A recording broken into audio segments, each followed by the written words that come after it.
welcome to another Drive-In Double Feature. I'm Ryan. I'm Nathan. And this is the podcast where we talk about 2 movies a week every Tuesday and Thursday. But before we get into anything, we have a Patreon over at patreon.com/driveindoublefeaturpodcast. Just some off-the-cuff conversation, games, maybe a guest every now and then. Who knows? Just something fun we'd like to give to you supporters out there. If you'd like to give us a support, head on over there. It doesn't affect any regular content, though, if you don't, but we still appreciate you nonetheless. But today, we're going to be talking about Ebirah, Horror of the Deep. What? There's no Godzilla on the title? No. It is a Godzilla movie, though. It's from 1966, and it is directed by not Ishiro. Oh, my God. Oh, my God. How? It's directed, well, don't worry. Jun Fukuda is taking the helm on this one, and he actually directed a lot of other Godzilla movies. Honda's going to come back, though. Don't worry. Honda's going to be okay. Don't stress out too much. Jun Fukuda comes in, and honestly, I'm gonna say this. I think it's probably a good idea because Honda's getting a little burnt out. Yeah, and I think they need a little fresh coat of paint on this, a little bit. Yeah. I totally get it. Because just hearing the stories and anecdotes, it sounded like Honda was not having it anymore. So, yeah, I think it's all for the better. And they kept Sekizawa, the writer. They don't have the original composer in this one as well. They get a completely different composer, the same composer from Godzilla Raids Again. And Tsuburaya is just kind of there as a consultant. He's not like the main special effects guy for this one. So it's kind of like, let's do this whole new cast and crew.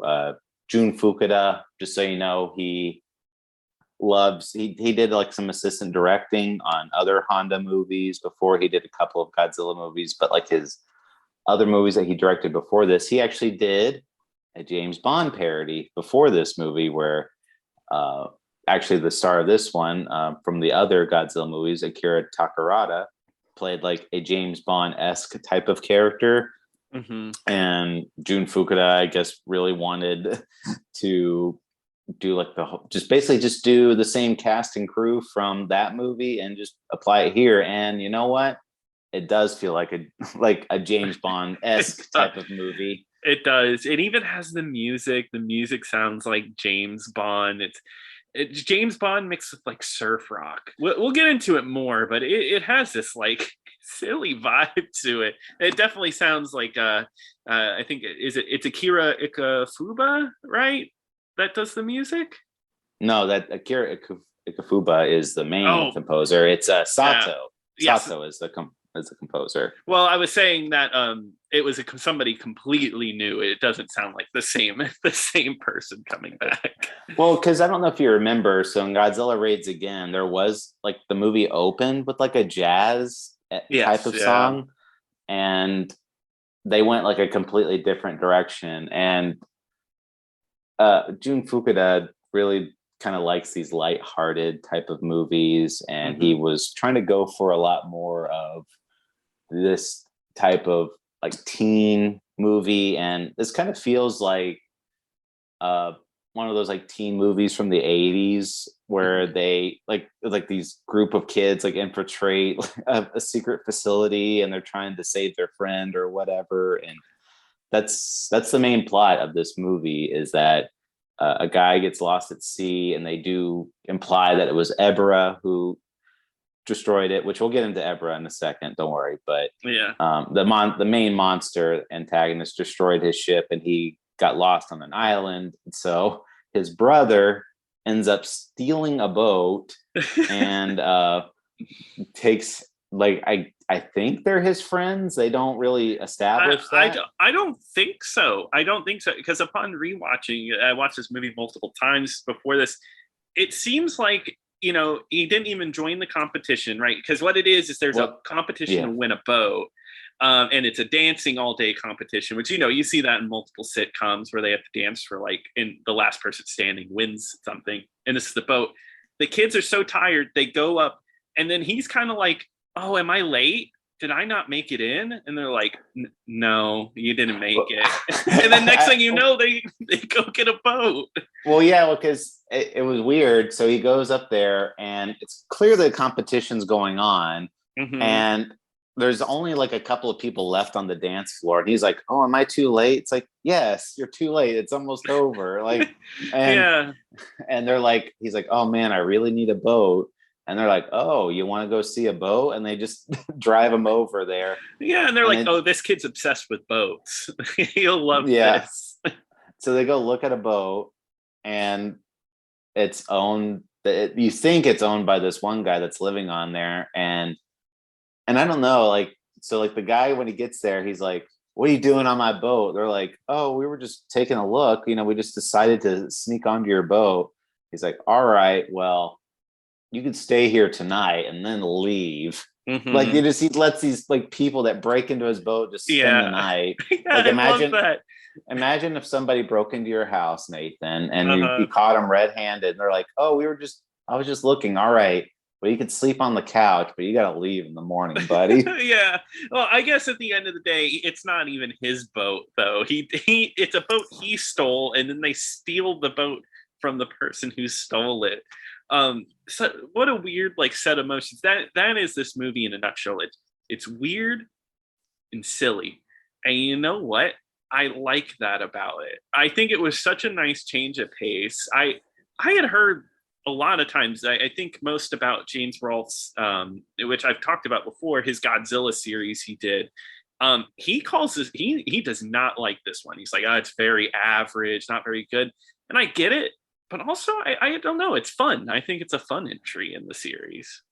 And so, I mean, you and I, we watched the Big Action Bill videos, and and I'm also reading David Callett's book too. Those are my sources for a lot of this episode, but he doesn't like this movie either, and he says like how boring it is, and like, there's not enough monster fights, which I'm going to disagree.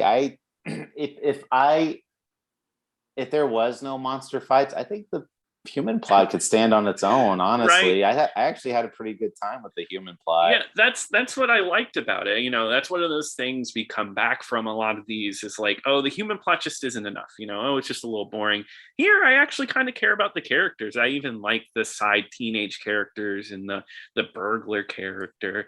They fit an archetype, but I don't know, they're fun to watch and portrayed very well. Yeah, I mean, they like hit the two side teen characters, like they're kind of goofy, and then like the other, like the younger boy is like really wants to go save his brother, so he's trying to act real heroic, and then like the burglar guy, he's really good at like lock picking and all that, but so and I will say that I do understand why people wouldn't like this movie.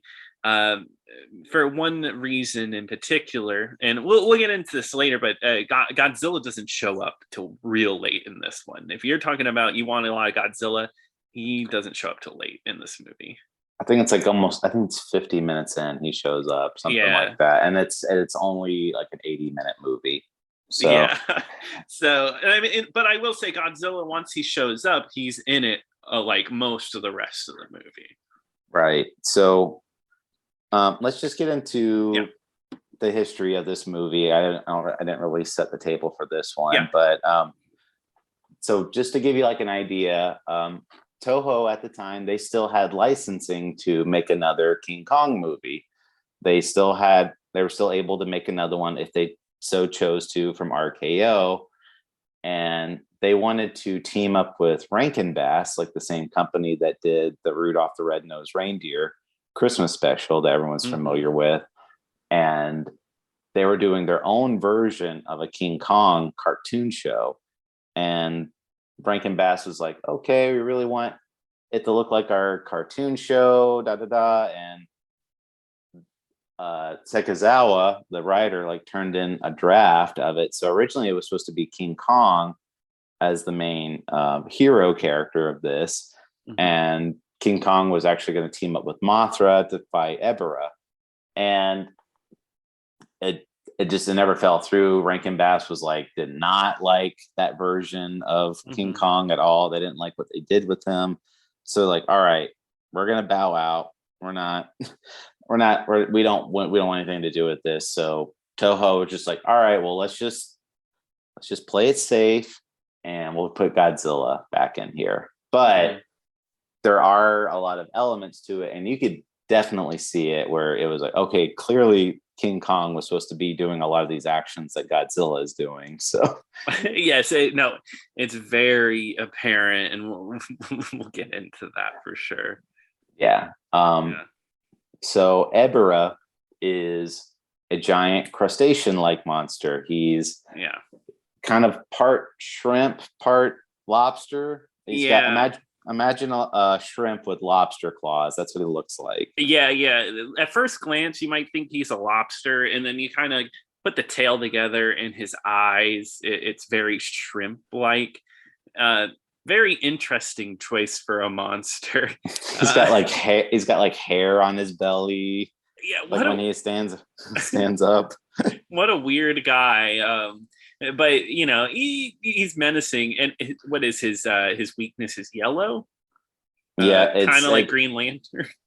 So I mean, So I mean, the main plot of this is that it's this terrorist organization called Red Bamboo, and they're trying to utilize Ebirah as this monster like weapon. Yeah. And they figure out Ebirah's weakness, so they kidnap a bunch of the island natives from Infant Island, Mothra's Island, and has them like make this concoction, which is just yellow fruit. They don't really explain why or what it does. It's just when you mash up this yellow fruit into a liquid, it keeps Ebirah away. Ebirah hates it a lot. For whatever reason. But the scenes that they have in here that with Ebirah, like they have some like teasing shots where they show like people trying to escape the island, like they get on a little canoe, and then it's like it looks. I like the scene because it's kind of silly, where like Ebirah like kicks up like a little guy with his lobster claw, just and then like eats them or whatever. So yeah, no, I love it. It's silly, right? There's something about Ebirah is just like it's silly, a shrimp lobster monster. But I think his interactions are cool. I think they make really good use out of the monster they created, especially his claws. I also love that he has a dominant claw, and then he definitely has a weaker claw hand. Imagine you have like one giant hand and one little hand. That's what he has. That's what he has going on. God, and speaking of people escaping, Red Bamboo is just a horrible, horrible organization. They are kidnapping natives of Mothra's Island, which I feel like is the dumbest decision you could make, because everybody in this universe knows about Mothra, right? And they're like, yeah, we're just going to kidnap people. Like, Mothra's going to take them back. Come on. Which Mothra is in this movie. And so imagine like you're a huge Mothra fan. You love the Mothra movies before this. Me? Mothra's... Yeah, you're just sitting there, you're salivating when you see Mothra. You're like, oh boy, I can't wait till Mothra comes back. And Mothra shows up again at the very last scene of the movie. So you're sitting there for 80 minutes, like, when's Mothra coming back? And then she finally shows up at the end. And it's so lazily done. And that I was like so disappointed in. But speaking of like kind of I guess maybe not lazily, but I guess Godzilla, his look in this. How did you feel about his suit? Because I didn't like it. It looked off-brand. Like it looked like it just been worn down to me. I wasn't a big fan. So that was the same suit from Astro Monster. Really? Okay, gotcha. So that one thing they do for this movie is. So a lot of times when they have a Godzilla and they know they're going to shoot water scenes, usually what they do is they keep the previous suit from the previous movie and they use that as like the water suit. Like, oh, we're going to battle in this suit or whatever. And I guess just to utilize it, they're like, okay, let's just use the Astro Monster suit and he'll battle in that one in the water because we're going to get it wet anyway, I guess. Like they're just trying to save as much money as possible. And there's a very, very distinct difference in this movie because he starts out looking a certain way in this movie, but later in this movie, like his face just looks like so bad. Like it looks like it's waterlogged. Like his whole suit is just like all puffy, and like it looks like his like the material holding his face together is like drooping. It looks like almost. Because I guess they didn't take into account that the whole finale of this movie would be in the water. Yeah, and and Nakajima was just saying like how brutal it was, because a lot of this movie was filmed in the outdoor pool set that I mentioned during the King Kong review, and they just said like he said like how cold it was in there. Like he had to wear a wetsuit the whole day pretty much while he was in the suit, because he would just be in there and it would be like 40-degree weather and he's just like freezing to death, and he's having to shoot these scenes outside. No, I couldn't even imagine the stuff that man puts up with in all of these movies. Yeah, he's kind of like the guy that's keeping this whole series together here. And but yeah, I'm not a fan. He looked better in Invasion of the Astro Monster, even if it is the same suit. I think it's just because that one had a lot less wear and tear compared to now. But this is towards the end of the movie, again, 50 minutes, I guess, kind of reeling back to our human characters. You know, I really love that, you know, he lets them sleep on the boat and then he gets angry when he breaks.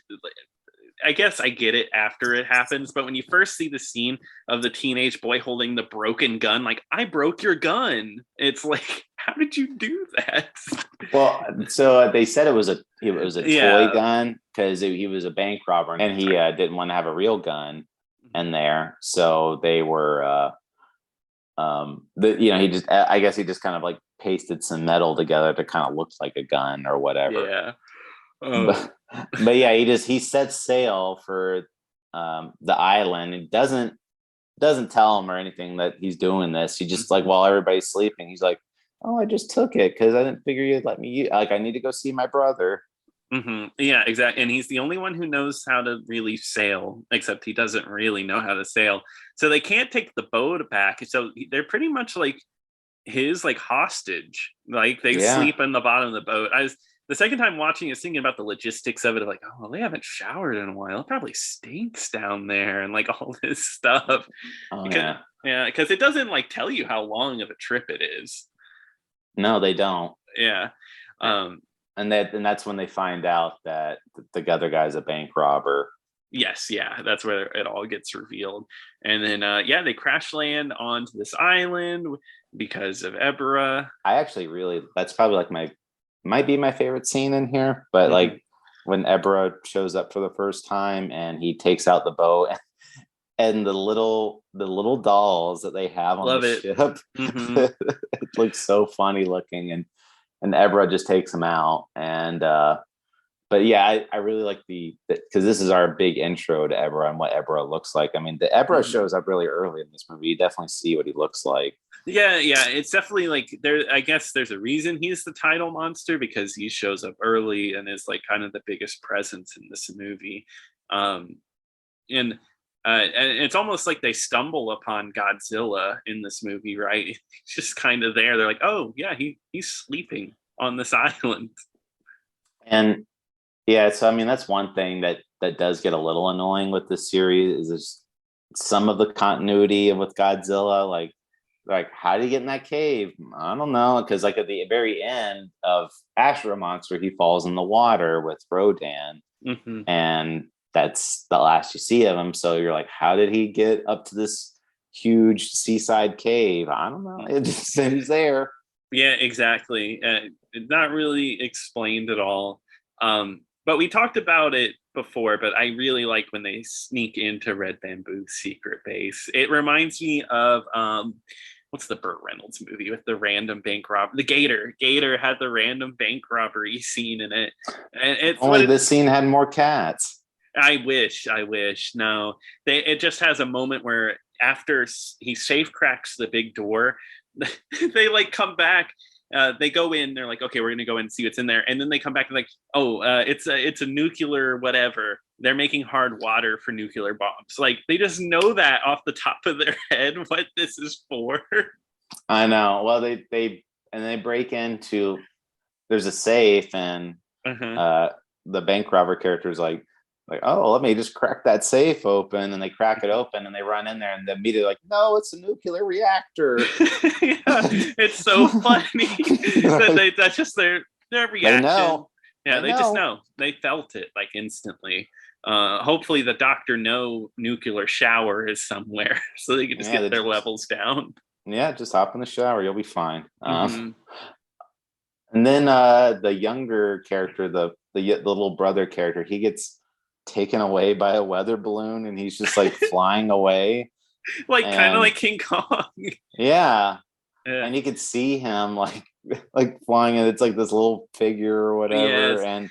and he drops in, like, I guess he stays on that balloon for like a day or whatever, like overnight, because he travels from the Red Bamboo Island to Infant Island, because they show you at the end of the movie Mothra flying from the Red Bamboo Island to Infant Island. It's a far trip, so it's like this kid is hanging from a balloon like under this really long distance, and he just happens to land exactly where his brother is. Yeah, somehow it's just like perfectly aligned. And that's where you get the whole backstory with the island natives and everything. Once again, they're not doing brown face, they're just tan. So I'm glad we moved away from that.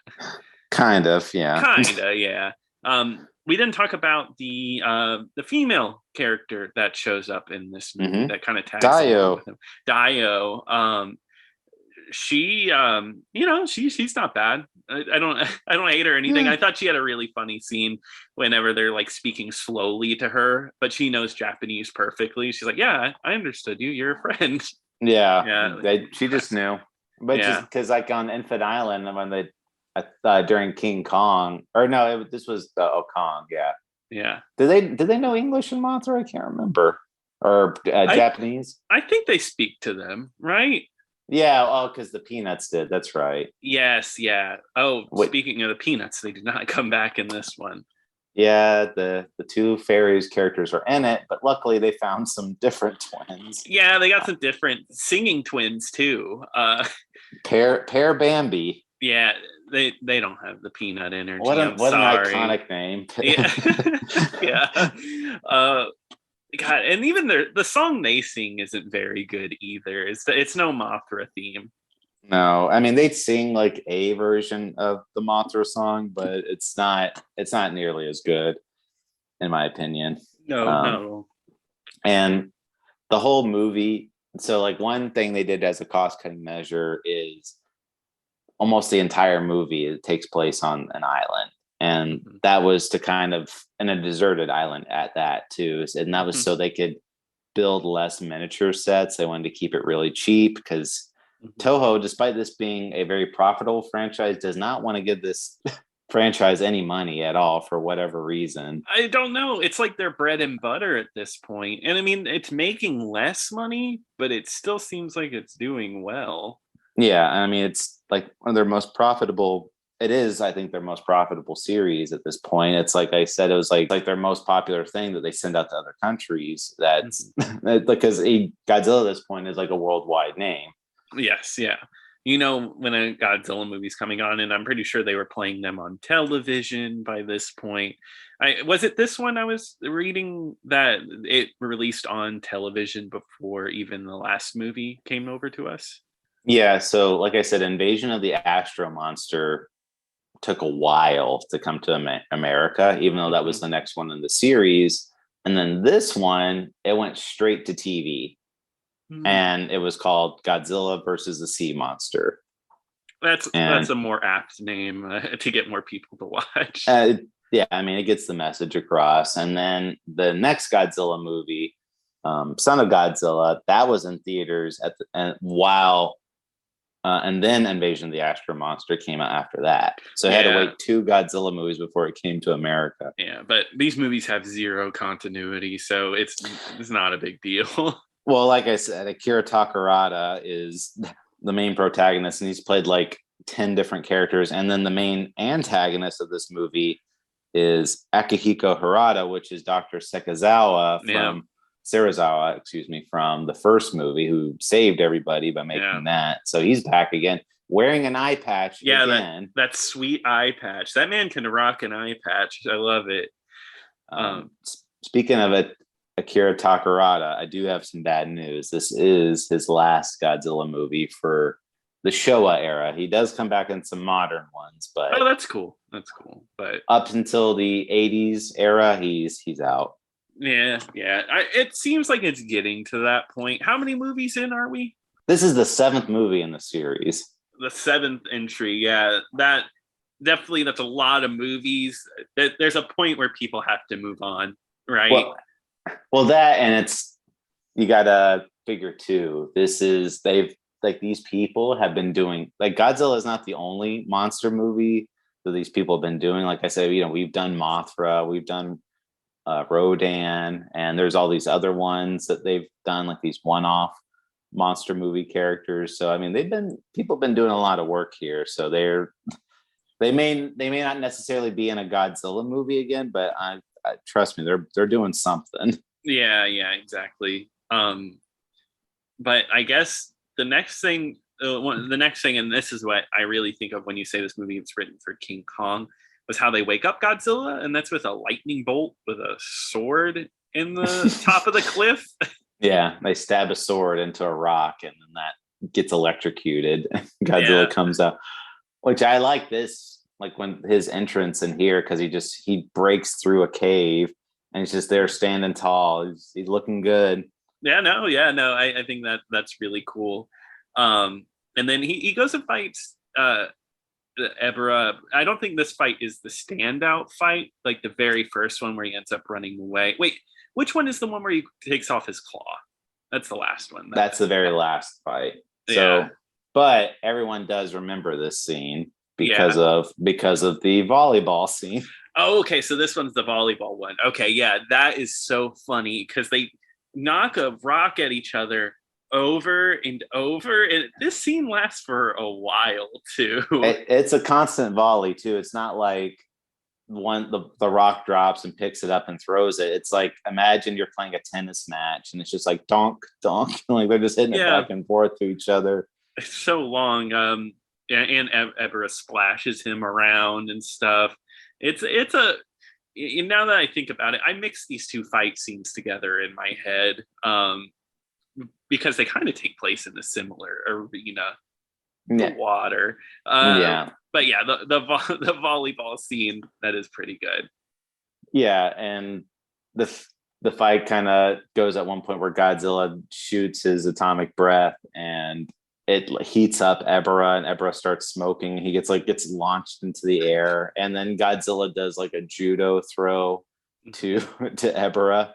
Yes, and he really doesn't have. I mean, so like I said, the one thing that both researchers pointed out is, and it's true, like this is one of the first signs that this is a King Kong movie, is that, one, like you said, the lightning waking Godzilla up, because that was like Kong's thing in Toho, is that lightning woke him up. And this one too, I mean, Godzilla's in the water almost 24/7. So Godzilla, I mean, he knows how to do things in the water. He's used to it. Kong, not so much. So that's why Kong should have had a lot more harder time fighting Ebirah than Godzilla would have. Yeah, I guess you're right now that I think about it. And interesting. But Godzilla, I mean, so Godzilla does kind of dominate Ebirah, and then Ebirah does run away at a certain point. And then one of the funniest scenes and the most random things in this whole movie is when that bird attacks Godzilla after this. It comes out of left field. It comes out of nowhere. Just a bird swoops in and starts attacking Godzilla. I like it because I mean, it's going to get more violent as the series goes on, but that's probably like the most violent scene out of like any of the movies so far. Yeah, It's so visceral. It's like crazily shot. It's like a lot of close-ups. The camera's shaking. The condor is like grabbing his tail. It's really fast-paced. I thought it was interesting. I mean, at first I thought it was just Rodan. I was like, oh, Rodan's in this movie now, I guess. But no, I guess it's not. No, and then Godzilla shoots it with his breath, and then it starts smoking and looks charred, and then just falls into the water dead. Yeah. But that was another Kong leftover again, Gotcha. because there is a bird character in the Rankin Bass version of Kong, like, so I think that was like kind of a holdover of it. And again, Kong would have had a lot harder time fighting a bird other than Godzilla, who has a projectile attack. Yes, yeah, exactly. And then Godzilla just takes a nap. He does. He just takes a little nap. There's a scene with Dio. It's like a King Kong thing again, where he's like, he kind of likes this.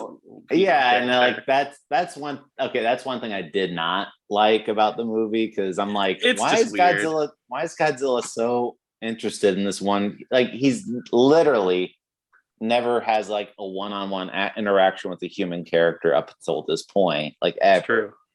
And but this girl strikes his fancy, I guess. I mean, Son of Godzilla was next, so. I wish my face translated over the podcast. No, I'm just kidding. But no, yeah, he just stares at her. He does. I mean, it's nothing like that or anything. Really, it feels throwaway, like, because nothing really happens to it, really.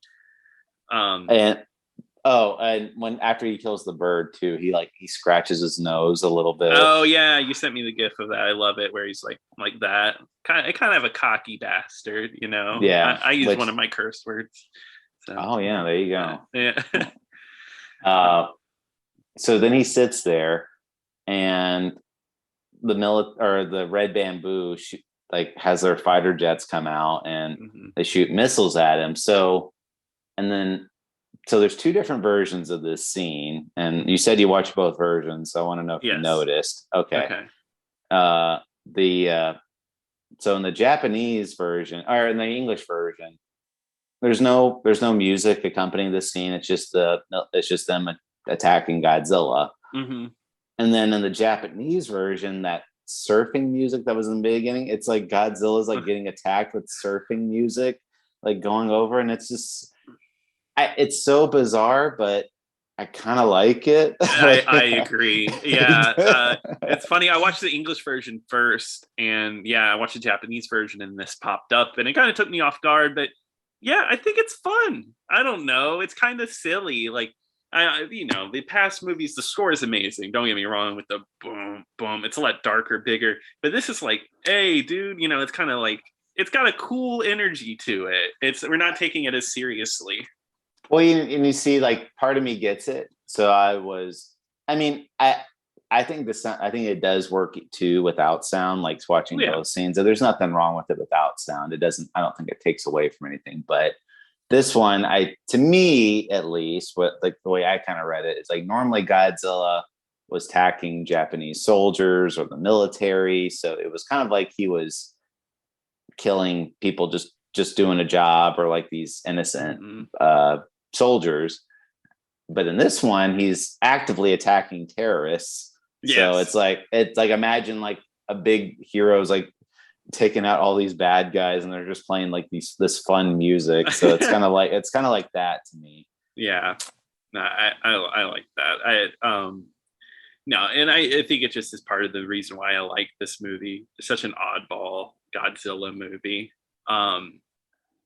But yeah, I mean, Godzilla ends up destroying like the nuclear facility, not by his own doing. It just kind of happens along the way.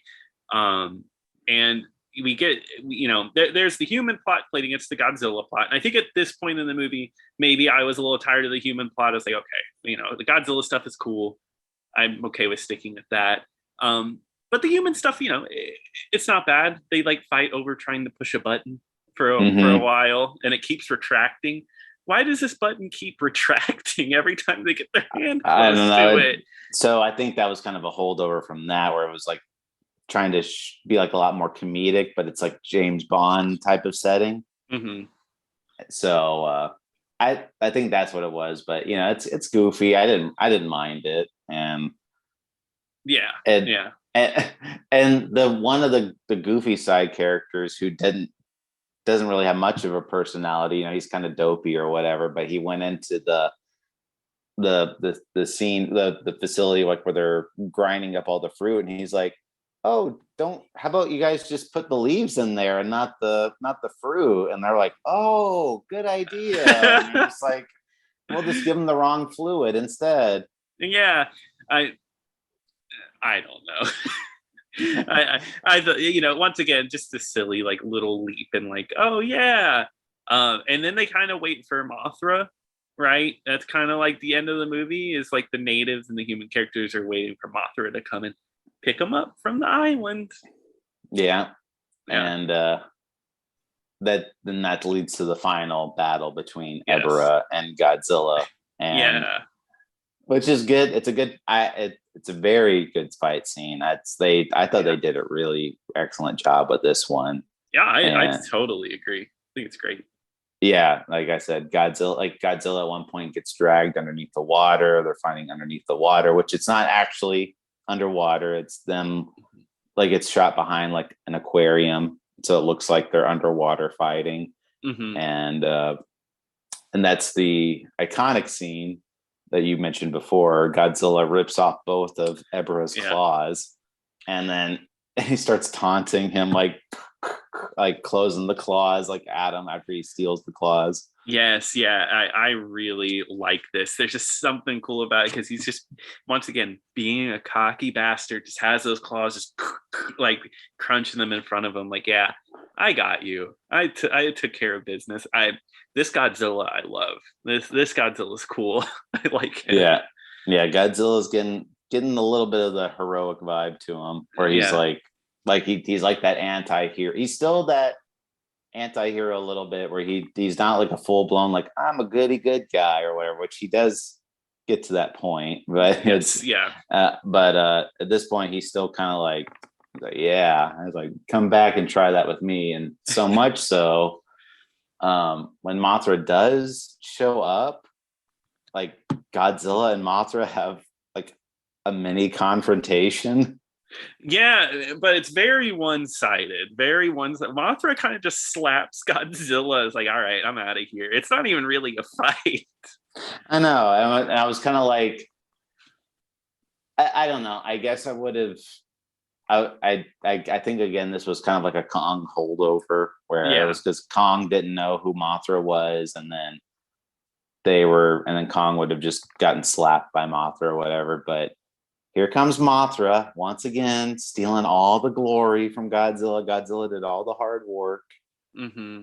Exactly. Of course. No, she would never. She does. She saves all the human characters. Godzilla wouldn't have done that, right? I think you're showing your bias right now. She gets a huge basket to fit all these people in, and then takes them away. But no, I do think that's funny that Mothra is just kind of like the Uber driver, just comes and picks him up.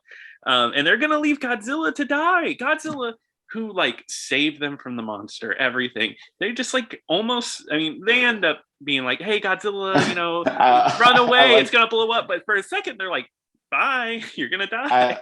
I like that scene too. And it's just kind of like the island's gonna blow up, and Mothra saves all the natives and all the teens, and then Godzilla is just kind of standing there like, what the hell? And they're like, and they're like, I feel bad for Godzilla. They're like, yeah, he never did anything wrong. And they're like, Godzilla, run away. And then Godzilla does almost a cannonball into the water. Yeah, I love this. He does it with style. Well, not even Godzilla. It takes him a moment though. Like they're like, run away. And he's like, huh? What? Like kind of looking around like, what are you talking about?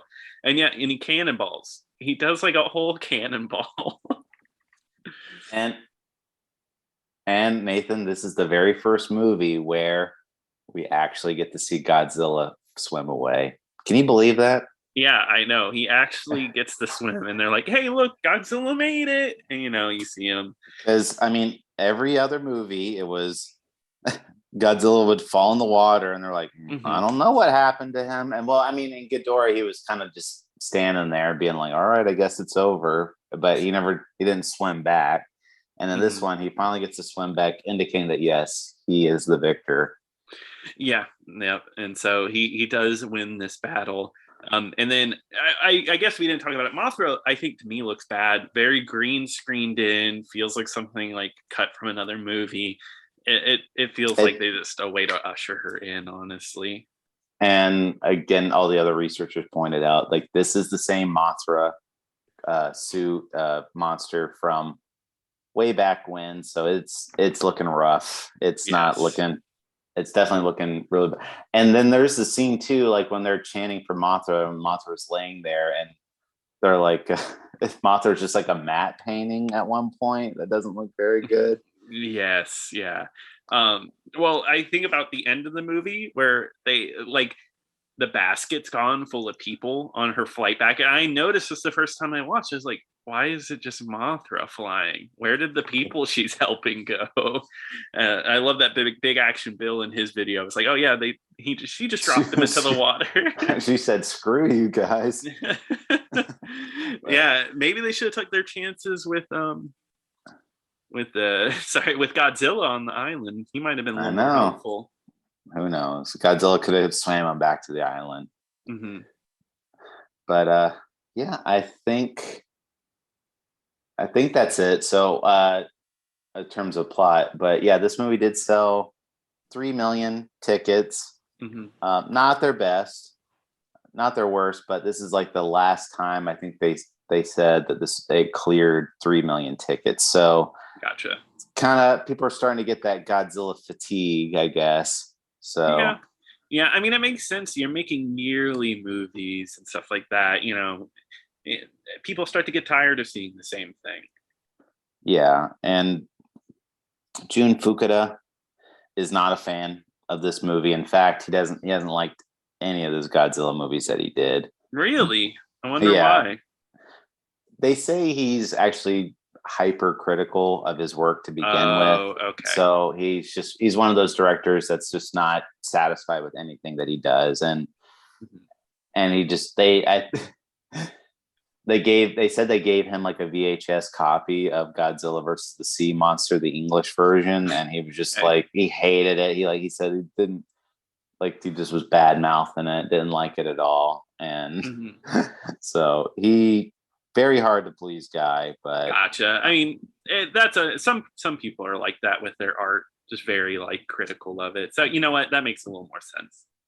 Yeah. So but like I said, I like it a lot. I liked it a lot.